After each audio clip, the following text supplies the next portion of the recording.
तो अब हम उदाहरण नंबर दूसरा है उसको सॉल्व करने जा रहे हैं। उदाहरण नंबर दूसरा क्या कह रहा है, एक बार आपका ध्यान इधर होना चाहिए।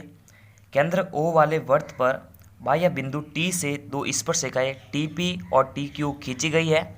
सिद्ध करना है कि PTQ बराबर OPQ PTQ बराबर 2 इंटू OPQ। तो सबसे पहले इस क्वेश्चन को करने का ट्रिक क्या है वो मैं आपको समझा देता हूँ। यहाँ पर आपको डायग्राम पर थोड़ा सा ध्यान देना है, ठीक है। सबसे पहला ट्रिक, इसका ट्रिक क्या है देखना। ये जो OPQ है ना, ये एंगल वापस एक बार समझते हैं। ये जो OPQ एंगल है, ये OPQ जो एंगल है ना, इसका मान क्या आता है। OPQ का जो एंगल है उसका मान है कि अगर अपन TPO में से TPQ घटा दे, अगर अपन TPO में से TPQ घटा दे तो हमारे पास में इस OPQ का मान निकल जाएगा जो इस प्रश्न के अंदर है। इसी को सिद्ध करना है तो मैं इसी का यूज कर रहा हूँ, ठीक है। इसी का यूज करके ऐसे क्वेश्चन सॉल्व किया जाता है। तो देखो आप खुद एक बार दिमाग लगाओ डायग्राम पर कि अगर ये अपने को इतना सा घुमाव चाहिए तो इस पूरे घुमाव में से ये जो घुमाव है ना इतना सा TPQ वाला इस TPO में से घट जाए तो शेष बचेगा ये वाला घुमाव जो पीछे वाला है। तो इसको सॉल्व कर देंगे और अगर ये ट्रिक अपन यूज करते हैं तो ये सॉल्व हो जाएगा। अब बात करते हैं कि हमारे पास में TPO का मान कितना है। तो देखो TPO जो है एक 90 डिग्री है। 90 डिग्री क्यों है, क्योंकि हमारे पास में एक प्रमेय है कि त्रिज्या हमेशा स्पर्श रेखा पर लंब होती है। ये OP त्रिज्या है, स्पर्श रेखा TP है, इस पर लंब होगी तो इसका मान तो 90 डिग्री आ जाएगा। लेकिन इस TPQ का मान कितना आएगा, ये जो TPQ है इसका मान कितना है। तो ये मान अगर अपन ज्ञात करके यहाँ पर रख देंगे तो हमारे पास में OPQ का मान आ जाएगा और ये जो वैल्यू है ना ये हमारे पास में प्रूव हो जाएगी। तो देखो इस पर थोड़ा सा ध्यान रखना। हम सबसे पहले क्या लिखेंगे, दिया हुआ है लिखते हैं। दिया हुआ है का मतलब हमारे पास में जो जानकारी है प्रश्न के अंदर दे रखी है वो चीज़ लिखनी है। तो अपन क्या लिखेंगे कि O केंद्र वाला वृत्त है, O केंद्र वाला एक वृत्त है तथा बाह्य बिंदु T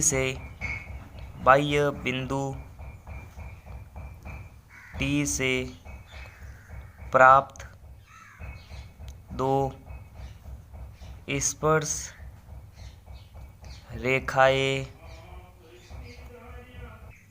रेखाएं हैं जो हमारे पास में कौन कौन सी है देख लेते हैं। TP बराबर TQ। तो ये स्पर्श रेखाएं बराबर क्यों होती है, क्योंकि हमारे पास में एक प्रमेय है कि किसी बाह्य बिंदु से खींची गई स्पर्श रेखाएं वृत्त के दो बिंदु पर अगर खींची जा रही है तो वो ऑटोमेटिकली बराबर हो जाती है। यह आपको ध्यान रखना है कि वृत्त के किसी बाह्य बिंदु से खींची गई दोनों स्पर्श रेखाएं एक दूसरे के बराबर होती है। तो यहाँ पर हमारे को सिद्ध करना है, तो सिद्ध करना है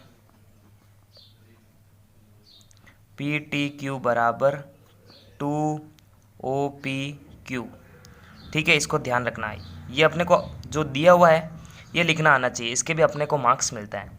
तो हम क्या करेंगे यहाँ पर देखो, इसका मान ज्ञात करने के लिए मैं ये पूरा प्रोसेस कर रहा हूँ।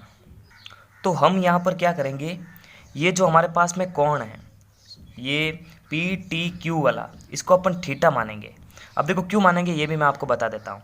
अब आप खुद एक ध्यान देना कि ये जो हमारे पास में त्रिभुज है TPQ, ये कौन सा त्रिभुज है, क्या ये समद्विबाहु त्रिभुज है। बिल्कुल, दो भुजाएं बराबर है। ये अगर TPTQ के बराबर होती है तो दो भुजाएं समान होने पर यह समद्विबाहु त्रिभुज बनेगा।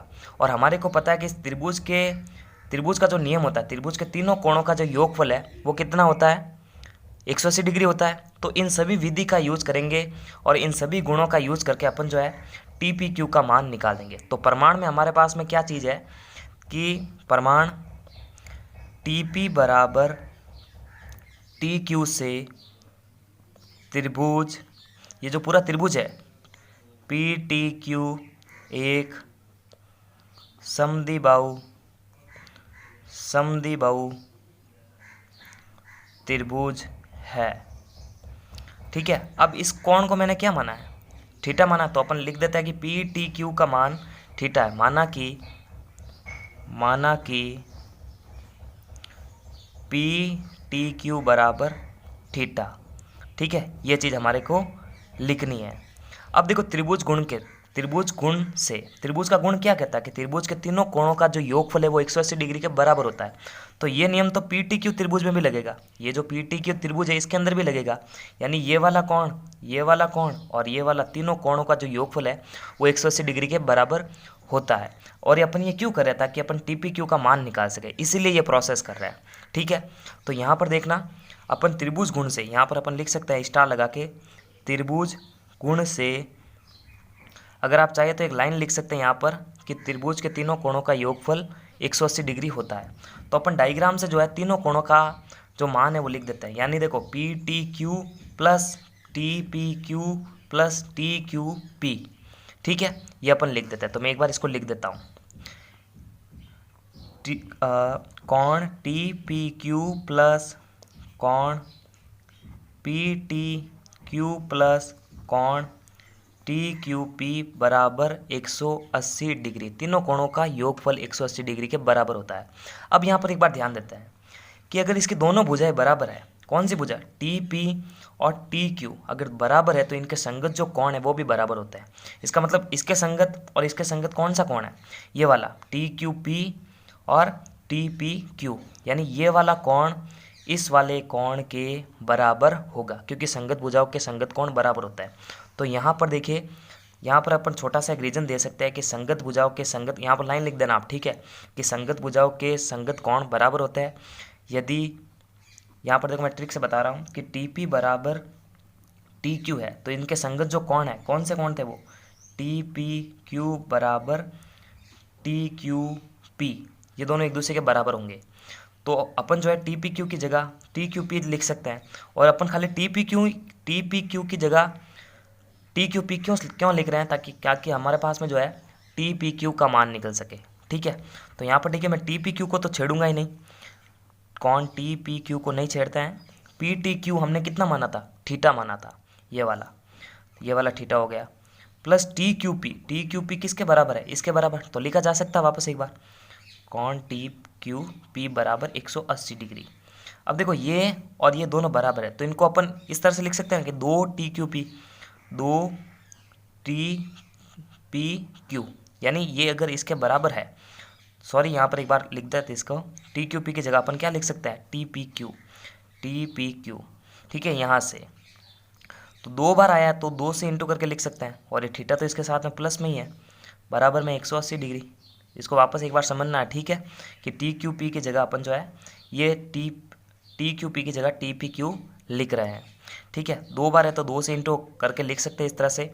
फिर यहाँ पर देखना हमारे को क्या ज्ञात करना था, टी पी क्यू ज्ञात करना था। ठीक है, तो यहाँ पर देखो टी पी क्यू ज्ञात किया जा सकता है, 2 इंटू में टी पी क्यू है, इस वाले को उधर ट्रांसफ़र कर देते हैं, पक्षांतर करते हैं। ठीक है, तो 180 माइनस का थीटा हो जाएगा। अब ये वाला भी तो उधर जाना चाहिए, तो इसका मतलब टी पी क्यू बराबर 180 डिग्री माइनस थीटा, और ये उधर जाके 2 जो है इस तरह से हो जाएगा 1/2 में। अब ये 1/2 जो है इन दोनों वैल्यू से गुणा करेंगे।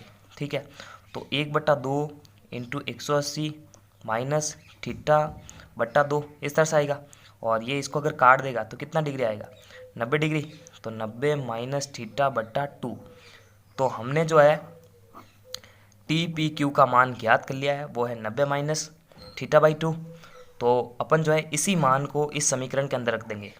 ठीक है, तो आप जो है ये वाली चीज़ जो है ना इसके नीचे लिखेंगे, इस प्रोसेस के नीचे। ठीक है, इस प्रोसेस के नीचे, अतः एक सुविधाजनक समीकरण से, ठीक है, ये एक लाइन लिख के। ठीक है, तो ये वाली चीज़ जो है आपको इसके नीचे लिखनी है, हालांकि मैंने यहाँ पर लिख दी थी आपको पहले समझाने के लिए। तो यहाँ पर देखना ओ पी क्यू बराबर टी पी ओ का कितना मान था, 90 डिग्री था, और कारण दे देना कि त्रिज्या स्पर्शिका पर लंब होती है, लंब होने पर 90 डिग्री हो जाता है, माइनस कौन टी पी क्यू का मान कितना था, 90 माइनस थीटा बाई 2, जो अभी हमने इस प्रोसेस से ज्ञात किया है। और वो प्रोसेस भी बहुत सिंपल है, त्रिभुज गुण का नियम है। ठीक है, जो क्लास 6-7 के अंदर हम पढ़ रहे थे। 90 माइनस ये माइनस इससे गुणा होगा 90, ये माइनस इससे गुणा होगा तो प्लस का थीटा बाई 2 बन जाएगा, तो 90 से 90 कटेगा। ठीक है, तो ओ पी क्यू बराबर थीटा बाई 2 बचता है, तो ये इससे गुणा हो सकता है, वज्र गुणा कर रहे हैं, तो 2 ओ पी क्यू जो है बराबर थीटा, और ये थीटा किसके बराबर था, इस पी टी क्यू के बराबर था। तो देखो ये पूरी वैल्यू जो है सिद्ध हो चुकी है। अगर देखो इसको इससे गुणा कर दे अपन, देखो यहाँ पर ध्यान रखना, इसको मैं इससे गुणा कर रहा हूँ, तो 2OPQ बराबर में क्या बचेगा, थीटा, और थीटा की जगह हमने क्या माना है, PTQ। तो देखो ये यही तो सिद्ध करना था, यही तो सिद्ध करना था, इति सिद्धम, ठीक है, इति सिद्धम। देखो यही चीज़ सिद्ध करनी थी। तो बहुत सिंपल प्रोसेस से मैंने आपको ये चीज़ बताई थी, बहुत ही सिंपल है। अगर आपको ये समीकरण समझ में आ गया और त्रिभुज गुण का नियम समझ में आ गया तो फिर ये किया जा सकता है, बहुत ही सिंपल है। नमस्कार, थैंक्स फॉर वॉचिंग। और पूरे चैप्टर की प्लेलिस्ट की लिंक आपको वीडियो के डिस्क्रिप्शन बॉक्स में मिल जाएगी।